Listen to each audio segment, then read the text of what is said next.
no other way to describe it other than this was supposed to happen. Yeah. Well, I think you're the best ever. So if that's how it had to play out. That's how it had to play out.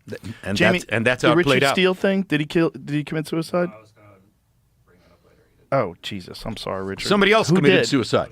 Well, I mean, Did Larry Richard, Hazard commit suicide? Richard's dead. Larry Hazard's still around, I'm pretty sure. Yeah, Larry Hazard is athletic commissioner right now. New York right? State. Mitch Halpern. Mitch Halpern. Or New Jersey, excuse me. New Jersey, not New York. Oh, Mitch Halpern committed suicide. Mitch Halpern committed suicide. Oh, that's right. All right, so what is Mitch Halpern's marker? Oh, I covered it.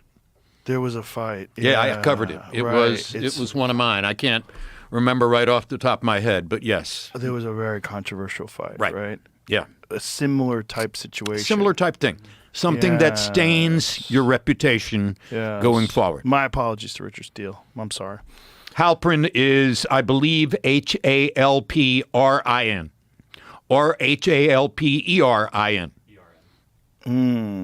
What was the big controversial fight? Can't remember right now. I saw Rich Halpern referee a number of fights. You're right. He did kill himself. Yeah. Yeah, That's right. I'm connecting to it now. And as soon as we find out exactly what the fight was, I'll remember That's what the problem with the circumstance again, was. I told you my memory sucks sometimes. Well, it's like you, Joe, I'm disconnect 76 years old, Yeah. okay? My wife worries about whether I'm going to remember to put socks on in the morning. Really? Gabe Willis. That's Gabe Willis and Jimmy right. Garcia. Oh, yeah. Oh, my That's God. right. So one of the oldest dictums in the sport is that when one fighter dies, the other career dies too. Yes. Gabe was absolutely never the same. Right, And right. he allowed that fight to go on way longer than it That's should have. right, May that's 6, right. 1995. Never That's forget right. it. Hot day outside in back of Caesar's Palace. My wife was sitting with Jack Nicholson. Can't resist the name drop. There were a lot of things going on, but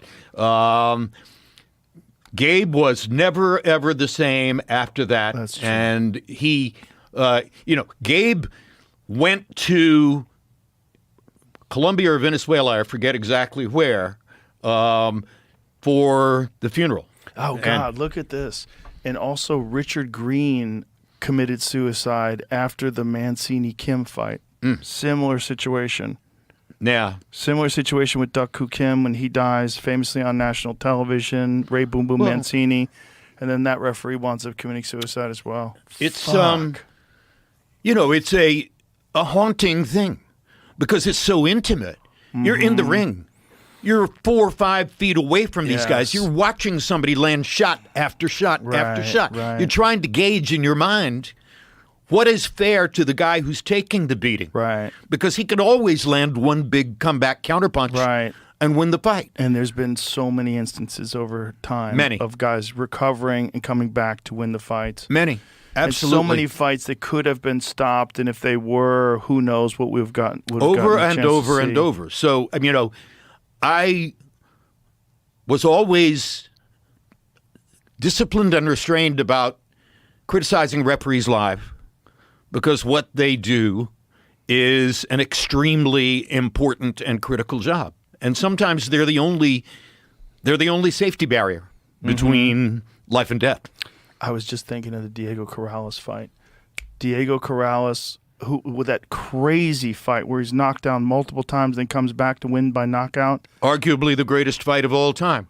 Who was it against? Corrales versus name was is it, right on Jamie? the tip of my tongue. Corrales Jose Luis Castillo. Is that not it? That might have been it. Castillo. It was it. That was it. Corrales Castillo. That was it. Jose Luis Castillo. That's Arguably the greatest fight of all time. It was a Showtime fight, by the way. I was watching it on TV. easily could have been stopped. Huh? Easily could have been stopped. 100%. And Corrales comes back and wins. Yeah, exactly. And I believe he died in a motorcycle accident. Corrales died in a motorcycle accident. Yes, he did. Yeah. After a lot of salacious revelations regarding his troubles with women. So, but he was a sweet guy. You could not know Chico without loving him. Okay, and that's true of many very violent fighters. You couldn't know Chico without loving him. You couldn't know Mike in the early days without loving him. So the sport is filled with ironies. I'm sure really is. MMA is exactly the same thing. It is. It really is. Listen, I'm glad we had a chance to talk. I really appreciate it. It was really fun. 2 hours just flew by. Great. Yeah. I think I've had a fantastic time with you, and I've really enjoyed every moment. And yes, thank you. I'm glad we had a chance to talk. And your book is available. It happened. Did you do the voiceover? Please tell me you did. I did. Thank you. I did record the audiobook. Especially and when people who've heard the audiobook recommend it. You have to do it. With you, it has to be. Well, can you imagine if somebody else, if they forced somebody else to record do you know the boxing your writer audiobook? Tom Hauser? Yes. So Hauser's one of my dearest friends and a great man. And Ali's primary biographer. Hauser has written a book about his mother. And he knows about my relationship with my mother. And by the way, I read that you were raised by a single mother. Is that correct? Well, I was stepfather. Stepfather. Yeah. Okay. Yeah. I was raised by a double widow Yeah. who you're saying. never married again. Hauser has deep and great affection for his mother, so he wrote a book about his mother. And I'm thrilled to tell you that he called me and said, would you record the audio version of my book? Oh, So wow. now I am going to record, when I get back to Chapel Hill, Hauser's book about his mother. And That's awesome. if you like hearing my book, then you'll probably enjoy reading or hearing my book about Hauser's mother, too. Well, I'm going to listen to your book because that's how I absorb most of my books. Well, I've given away a lot of it to you. No, I don't give a fuck. I'm listening to the whole damn thing. And I really hope that Netflix chooses you for the Canelo fight, the Canelo Crawford fight. That would be fantastic. Like I said, it made me so happy to hear you on the Madison, or the Times Square card. Too bad the fights weren't. That was true. But what do you think that is about? You know, because there's a lot of people that have said that Turkey is spending so much money, that he's spoiling these guys and they're afraid to lose, and that they're fighting safe. Far be it from me to say anything about Turkey, okay? Yes. Anything negative. He put me back at ringside. Right. All right. So I'm very happy on that he's personal, involved. parochial level, I am a huge Turkey fan. Yes. I think that more attention has to be paid to what real matchmaking is. If you put two counterpunchers in front of each other, that's not going to make a fire. Right. Two attackers, guaranteed fire. Right. An attacker versus a counterpuncher, that can also be really good. Some of the greatest fights ever have been attacker against counterpuncher. But So you think it's a matchmaking issue? I believe it was. That Yeah. night you had too many instances where two counterpunchers were standing in front of each other and waiting for the other guy to move. I also think that Rolly Romero very intelligently beefed up, put on strength, and went into the fight with Garcia with a defensive frame of mind. I'm going to take the air out of this balloon. I'm going to slow the punch rate down. I'm going to land selectively when I want to.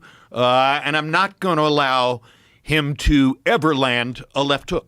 He did a good job of that. He also And- landed that left hook of his own. Exactly. And rocked him and dropped him. And I think that changed the entire... Absolutely. Mentally Yeah. changed the fight. You know, Yeah. Garcia's in there trying to land his left hook, and all of a sudden he gets dropped by one. That's got to affect your mentality. What did you think about Devin Haney's performance? Because I felt like that was an example of a guy like coming off of the Ryan Garcia fight where he got dropped multiple times. He just needed to didn't- put on a show, and he didn't. He just looked different. Yeah. If you go Exactly. back to him versus Lomachenko. Of course, there's a lot of months in between, you know? Right. You know, so it's not as if he's coming back 2 months later and you can draw a straight line from the mentality Right. of his Garcia fight to what he's doing in the ring that night. That doesn't happen to be the case. But it was definitely a disappointing performance. Well, you definitely can draw a line between a guy getting rocked and dropped on multiple occasions from a person that he was supposed to beat easily. Right. If you look at his boxing skill, you look at what he had done to Kambosos. Yes. I mean, he just boxed his face off. He looked fantastic in that fight. But you get the benefit of being able to say to yourself, if you want to, okay, he tested positive for a performance-enhancing drug. That's the reason he knocked me down 3 times. If you can convince yourself of that. The problem is once you start saying that, people start saying "fuck you," and then the boos get louder. I'm talking about saying it to yourself. You can't say it to yourself. I'm not talking about saying it in But public because here's the you thing, are 100% correct about saying it. No one says anything to themselves anymore. If you say something publicly, the whole world responds now. It's not like a guy living in 1976. This is the different world we're living in. Tell me about it. I'm sitting here on the Joe Rogan Experience with the possibility that 19 million people are are listening to me. I'm sure I've made a mistake or two. Well, we both did. Yeah. That's part of the fun. Just don't read the comments. That's the key. Jim Lampley, I appreciate you very much, and I'm a giant fan, and I'm really glad you're back in boxing. It means a lot to me. And your book, It Happened, A Uniquely Lucky Life in Sports Television, is available now.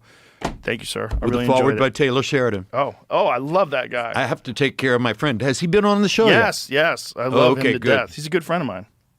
Friend of mine, too. I love him. All right. So we have a mutual friend. Yes, sir. All right. This was a lot of fun. Thank you very much. My pleasure. Thank you. I appreciate it. Thank you.